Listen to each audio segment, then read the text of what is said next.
ګرانو قدرمنو اورېدونکو د مینې او خلوص نه ډک سلامونه او احترامات تاسو ته وړاندې کوي ستاسو کوربه سید عادل. قدرمنو اورېدونکو هیله لرم چې روغ جوړ او خوشحاله وئ. د ژوند د هر یو رنګ نه به ښه په نر او په ډاډه زړګي باندې خوندونه او مزې اخلو. ګرانو مینهوالو راځئ چې نن یو وارې بیا د ښاغلي فیصل فاران صاحب سره او ښاغلي نورالامین یوسفزۍ صاحب ته ښه په دروند استقبال کې هرکلی ووایو. نورالامین یوسفزۍ صاحب او فیصل فاران صاحب ستاسو ډېره زیاته مننه کوو چې تاسو موږ له په دومره ناوزګاره وخت کې او په دې یخه یخنۍ کې خپلو قدرمنو اورېدونکو دپاره وخت راکړو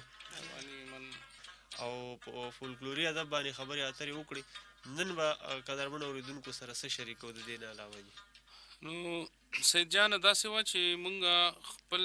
ذهن کې دا خبره دا کړې وه چې جی مونږ به بیا به په شا ځو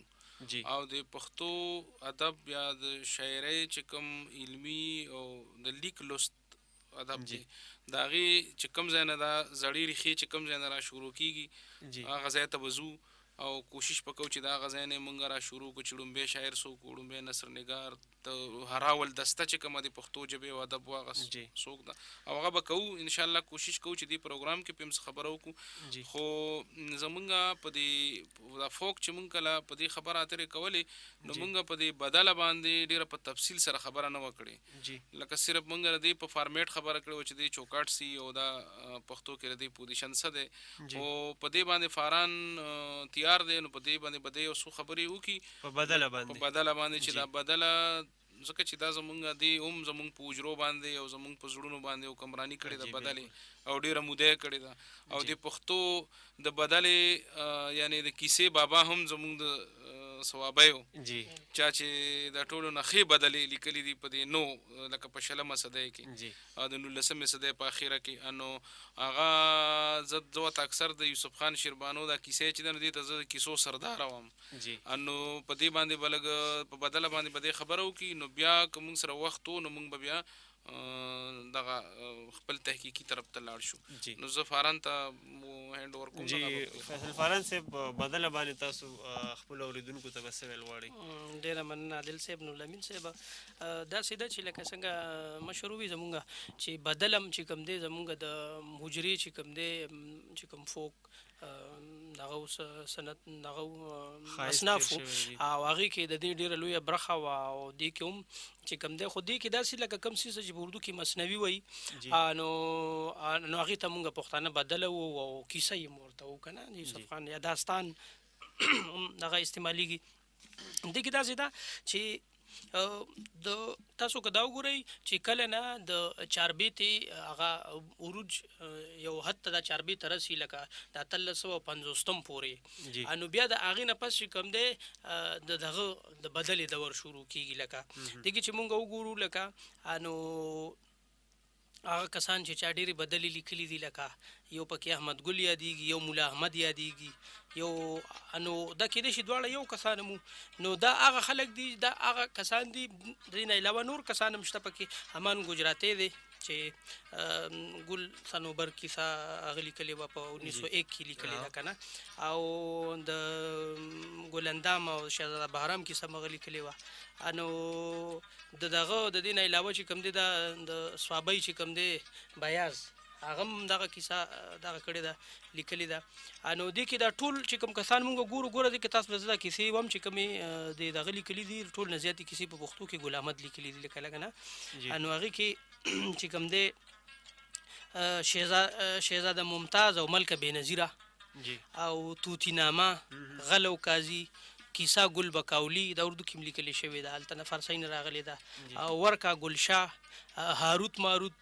یوسف زلیخا او رک زوی څنګه پیدا شو او کیسه د کوټوالو او دا چې کوم دی نو دا احمد ګل چې کوم دی دا لیکلي دي ټیک ده. دې سره بیا احمد مولا چې کوم یادېږي نو هغه د حضرت علي جنګنامه چې کومه وه نو هغه احمد مولا لیکلې وه. آدم دورخانۍ چې کوم دی دا هم هغه لیکلې وه خو دا مخکې د خوشحال بابا یو زوی هم لیکلې وه آدم دورخانۍ. صدرخان خټک دا لیکلې وه او کیسه د اصحاب کهف چې کومه وه او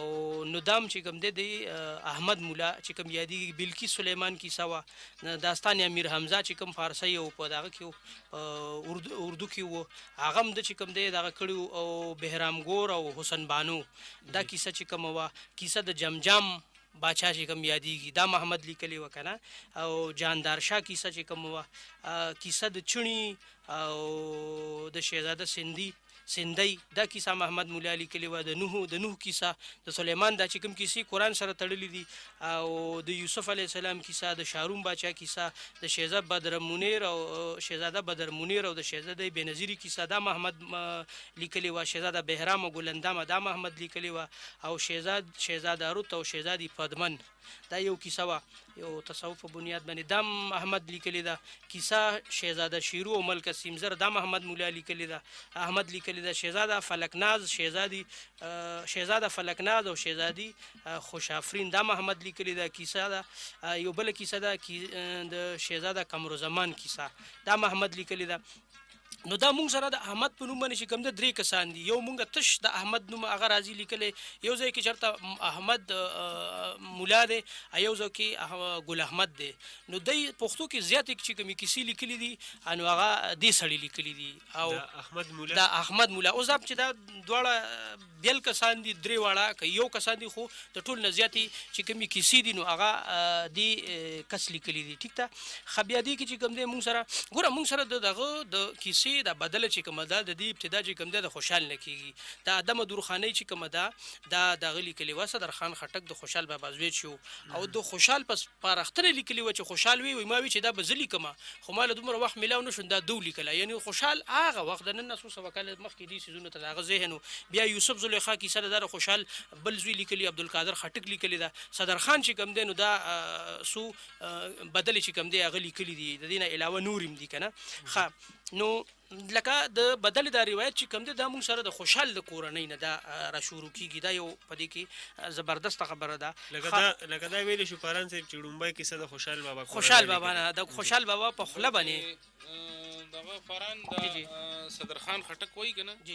چې ما ته خپل پلار ووی چې دا خو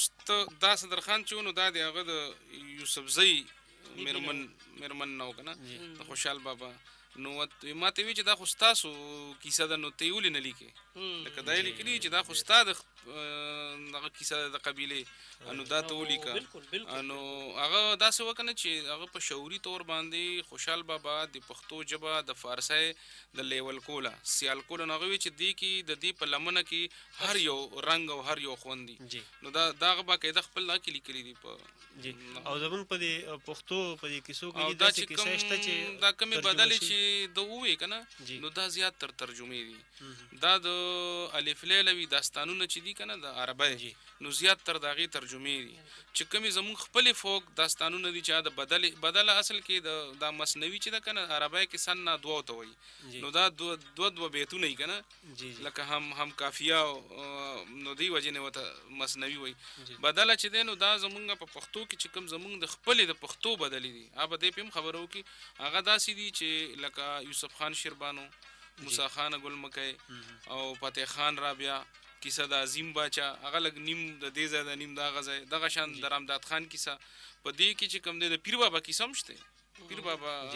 دغه ټوپای جمشید او رامداد خان او شیربانو چې زه ورته د کیسو د پښتو بدلو دغه سردار دا چې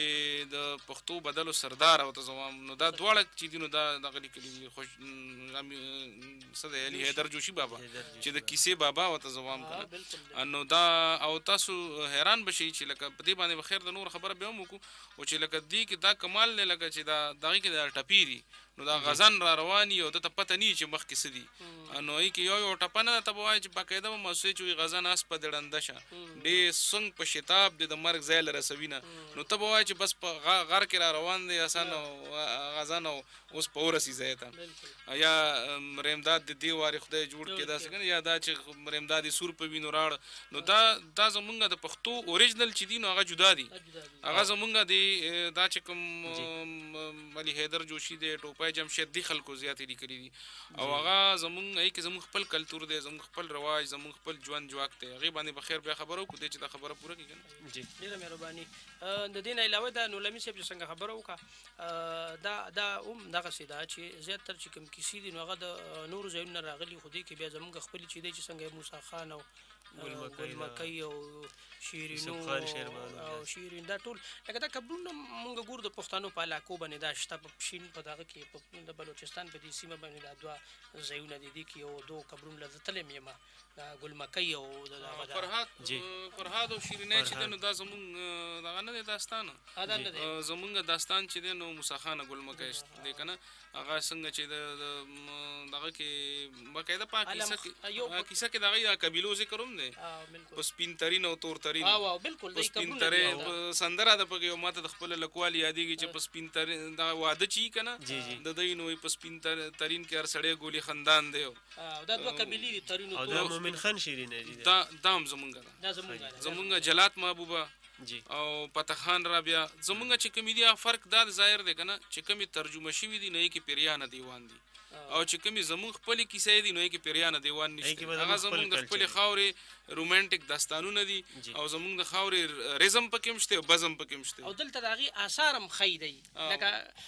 هر څنګه چې دي خو دې زموږ په دې لکه د دی چې څنګه ووایي نورالامین صاحب دي چې د دی د ترینو په دغه باندې چې کوم دی د هلته کې د هغې ګلمکۍ دي دغه شته د شیرینو دي دا ټول که نه او په دلته کې مونږ سره چې کوم دی ناوګۍ کې دا بل هغه داستان دی چې کوم لیکلی شوی نو د دې مونږ سره لکه هغه د ځایونو او د کردارونو نمونه هغه زمونږ د خپلې خاورې دي لکه د مومن خان هم زمونږ د خاورې نوم دی او دی چې څوک دی چې دی خو دی دیوال باندې ور واوړي او دی کور ته چې راشي دا د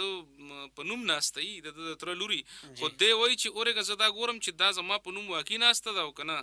نو دا یو غلط کار کوي که نه اوس لکه د زلیرې مینې نه کوي خو غلط کار کوي چې زه لکه دغه شان کور ته ور واوړم او ځان په پته پوه کړم نو دی د هغې روري جعفر هغه یې ووایي په چاړه باندې نو دا دی که نه چې دا ټول کردارونه چې ګورې ته که یوسف خان شیربانو دی د هغې کې دومره زبردست خیال ساتلی شوی د کلچر لکه تر دې چې څه وخت هغه ځونډ وي په دا کې او شیربانو راشي نو هغه چې ورته وایي چې راټوپ که نو دغه وخت هغه نه راټوپ کوي لکه چې زما غیږ ته راټوپ که چې ته ونه غورځېږې کنده کې نو دا ورته وایي چې زما خو هغه وخت ستر مات شوی دی چې زه دشمنانو تربورانو وي دا خو غږ خور که چې ته مړ شوې په دغه کې او زه سرتوره راووتم مطلب دا چې ډېر بیا دا چې ګوره بندی چې کله ړومبی یوسف خان ته دا کیسه وکړي چې یو جینۍ ده او هغه وایي چې ستا دا رور په دې ځي او زما تپوس نه کوي نو دا بندی باره کې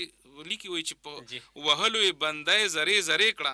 ما ته مه کوه خبرې د زنان لکه د خپلې خور د خولې نه پښتون دا اورېدل نه غواړي که نه چې ما ته رومانس خبره وکړي نو مطلب دا چې ډېر زیات زمونږ کلچر زمونږ روایات زمونږ هر څه پکې شته په دغه کیسو کې فیصل فاران صاحب که ستاسو خوښه یو وړوکی شاندمانه دا به واخلو د هغې نه پس به بیا راشو نورالامین صاحب چې کوم کیسه روانه کړم دا بیا د سر نه کوټوله به راته وکړي قدرمنو اورېدونکو راځئ چې واخلو یو وړوکی غوندې دمه او د دمې نه پس بیا ستاسو په درانه خدمت کې راځو